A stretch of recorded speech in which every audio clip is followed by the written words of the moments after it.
Ninth grade U.S. History Test, part number 2 of 3. We are in chapter 9, Progressivism, number 28. 28 reads, the progressive movement regarded all the following as worthy goals except, which one did the progressive movement try not to fix? A, protecting social welfare, B, promoting business monopolies, or C, creating economic reform. 29. How did the government change during the progressive era? What happened to the government? A, elections were reformed. B, government became more responsive to the people. C, the public had more of a voice in lawmaking. Or D, all of the above. 30. The primary goal of the NAACP, National Advancement for Colored People, was to do what? A, voting rights for women, B, C, regulation of banking industry, or D, equality among the races. 31. Which of the following best states the primary goal of the prohibitionists, like the Women's Christian Temperance Union? What did prohibitionists want to do? B, eliminate the use of alcohol in society. C, reduce accidents in the workplace. D, reduce the availability of alcohol to minors. 32. In the book The Jungle, Upton Sinclair exposed what? What did he write about? A, dangers faced by coal miners. C, unsanitary conditions in the meat packaging industry. D, illegal deals between special interests in the government. 33. Which of the following was a problem that the progressives did little to fix? Which thing did the progressives really not have on their agenda? A, child labor. C, poverty, the poor. Or D, segregation of the races. 34. Which group opposed women's suffrage? Which group was against women getting the right to vote? A, men who feared the changing role of women in society if granted suffrage. B, the automobile industry felt that women would vote in support of prohibition if given suffrage. Or C, children worried that women would vote for restriction on child labor if given suffrage. Who was against women getting the right to vote? A, men, B, the automobile industry, or C, children. Turning the page over to number 35. Number 35 on the next page reads, the purpose of the Interstate Commerce Act, 1887, and the Sherman Antitrust Act, 1890, was to do what? A, eliminate unfair business practices. C, reduce the power of unions. Or D, increase the power of local governments.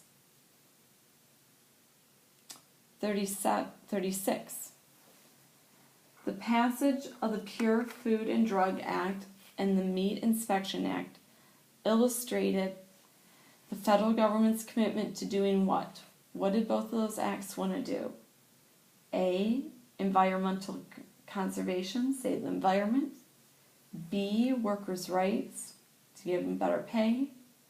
Or D, consumer protection, so people would have safe goods and services. 37. Which statement best summarizes President Theodore Roosevelt's view about conservation or about the environment? A, environmental issues are best decided by private companies. B, unlimited access to natural resources is the key to business growth.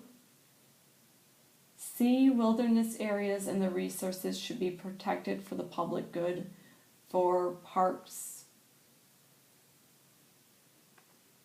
38 through 40, true or false, A or B.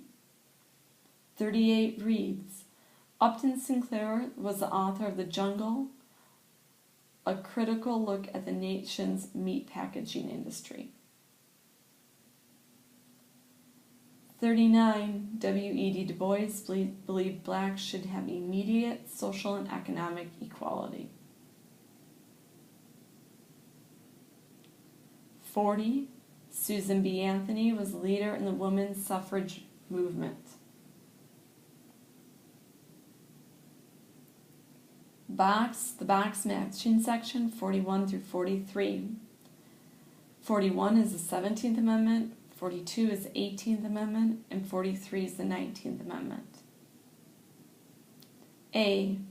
Which amendment gave women the right to vote? B. Which provides for the direct election of senators? And C. Which amendment made the sale of alcohol or liquor and beer illegal or against the law?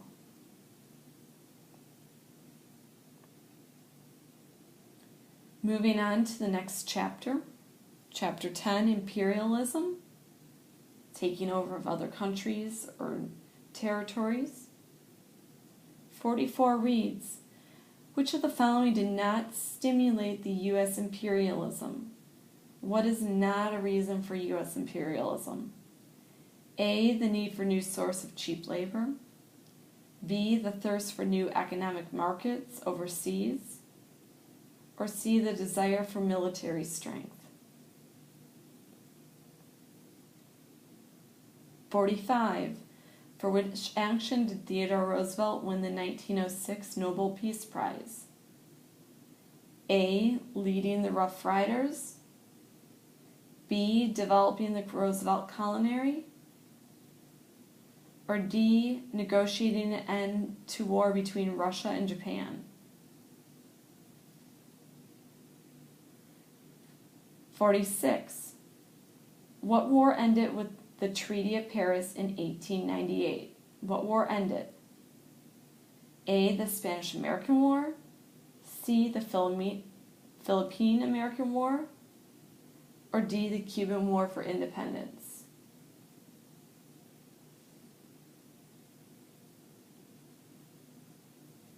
47. What was the purpose of the Faulkner Act? A. To give Cuba and Puerto Rico to the United States. C. To end the Puerto Rican uprising. Or D. To end military rule and set up the civil government in Puerto Rico.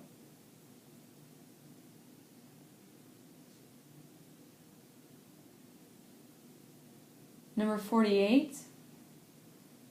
48 reads, Jose Martin, a Cuban poet and journalist in exile in New York, organized a guerrilla campaign to destroy American-owned property in Cuba in order to do what? Why did he want to destroy American-owned property? A. To provoke U.S. intervention in Cuba, to have the U.S. get involved in Cuba. B. To retaliate against U.S. involvement in Cuba. D. To recover his family's land from American control. 49. 49 reads, all the following countries came under some form of U.S. control as a result of the Spanish-American War, except which country was not controlled by the United States? Which one was not? A. Cuba. B. Hawaii. D. The Philippines. 50. Of the following statements, the one that best reflects an anti-imperialist attitude, which one is against taking over other countries? A. It's not necessary to own people to trade with them.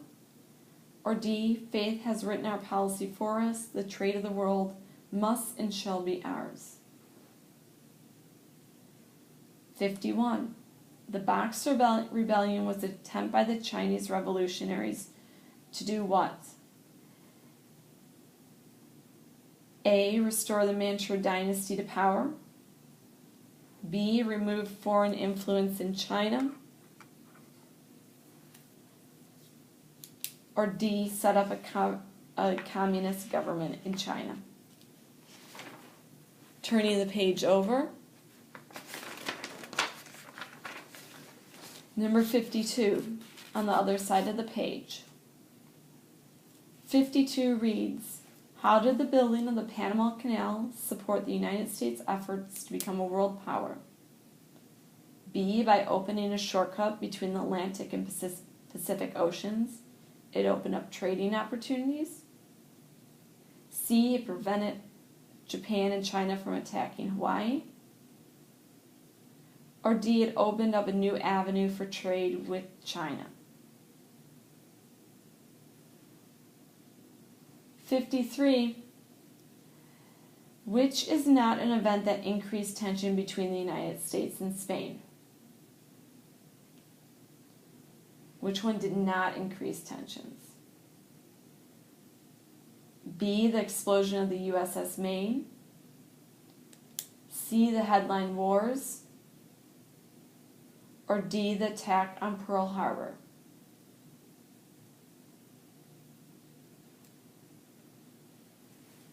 '54. Teddy Roosevelt's approach on foreign policy reflected the proverb, "Speak softly and carry a big stick," because. What did this mean? A, he allowed U.S. troops to beat foreign natives for breaking U.S. laws. B, he studied West African methods for negotiating with foreign powers. Or D, his negotiations were always backed with the threat of military force.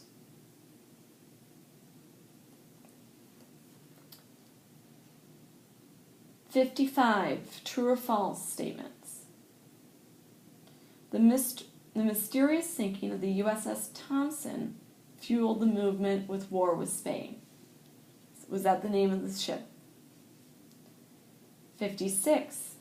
The name for sensational and often irresponsible news headlines and stories is called Yahoo journalism. And 57. Remember the Maine became a rallying cry for U.S. intervention in Cuba. You have finished part 2 of the test right now. Please find part 3, numbers 58 through 86, and we'll begin the next section.